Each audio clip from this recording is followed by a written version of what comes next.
Kantara one இந்த படத்தை பற்றி தான் நம்ம இன்னைக்கு பார்க்க போகிறோம். இந்த படத்தை பார்த்தீங்கன்னா ஆல்ரெடி ரிஷப் ஷெட்டி வந்து காந்தாரான்ற ஒரு படத்தை வந்து கொடுத்திருந்தார் 2022. ஸோ அவர் தான் டேரக்டர், சேம் வந்து ஆக்டருமே அவர் தான். ஸோ அந்த படம் மிகப்பெரிய அளவில் ஹிட் ஆச்சு, அது நம்ம எல்லாருக்குமே தெரியும். ஸோ அதை நம்ம யாராலையும் மறக்க முடியாது. ஒரு டிவைன், அதாவது கடவுள் நம்பிக்கையை எந்த அளவுக்கு அந்த படத்தில் காட்டியிருப்பாங்கன்றது நம்ம எல்லாருக்குமே தெரியும். வித் மியூசிக்கோட அந்த படத்தோட பாட்டுலாம் இன்னுமே கேட்கவே வேற லெவலில் நம்ம ஃபீல் ஆகும். Same காத்தாரா one. ஸோ இதுவுமே பார்த்தீங்கன்னா அதே ஒரு டிவைன், ஒரு ஆன்மீகத்தை பேஸ் பண்ணி கடவுள் நம்பிக்கை வச்சு எடுத்த படம் தான் இது. ஸோ அது எப்படி நடந்தது? ஸோ அந்த காலத்தில் வந்து நம்ம மக்கள் எவ்வளோ கஷ்டப்பட்டாங்க, நம்மக்கிட்ட இருக்கிற விளைச்சலை எந்த அளவுக்கு அவங்க வந்து கொள்ளடிச்சு, மேலே இருக்கிறவங்க வந்து அதை வச்சு நம்மக்கிட்ட இருந்து கொள்ளடிச்சு வெளிநாட்டுக்கு விற்றாங்க அப்படின்றத பேஸ் பண்ணி தான் இந்த படத்தோட கதையே.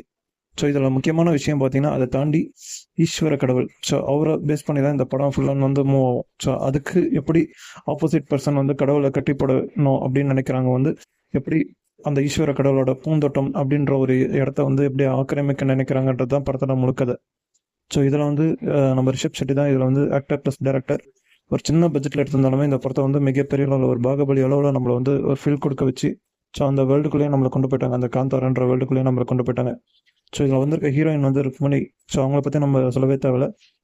அவங்களோட அன்எக்செப்டட் ட்விஸ்ட்லாம் கிளைமேக்ஸ்லாம் பார்த்தீங்கன்னா ஒன்றுமே எக்ஸப்டே பண்ணல. ஸோ அவங்க இப்படி ஒரு ட்விஸ்ட் கொடுப்பாங்களா அப்படின்ற மாதிரிலாம் எதிர்பார்க்கவே இல்லை. சேம் அதே படத்தில் காந்தாரா படத்தில் வந்து அந்த சாங்ஸ், அந்த கிளைமேக்ஸ் சாங்ஸ்லாம் இந்த படத்தில் கொடுத்து இன்னுமே வந்து நம்மளை வந்து ஒரு எப்படி சொல்கிறது, நம்மளே ஒரு கடவுள் பக்தியை கொடுக்க வச்சுட்டாங்க. ஸோ சண்டேயுமே சரி, மேக்கிங்லையுமே சரி, ரிஷப் செட்டி வந்து அவரோட எக்ஸ்ட்ராடினரி பர்ஃபார்மன்ஸ்.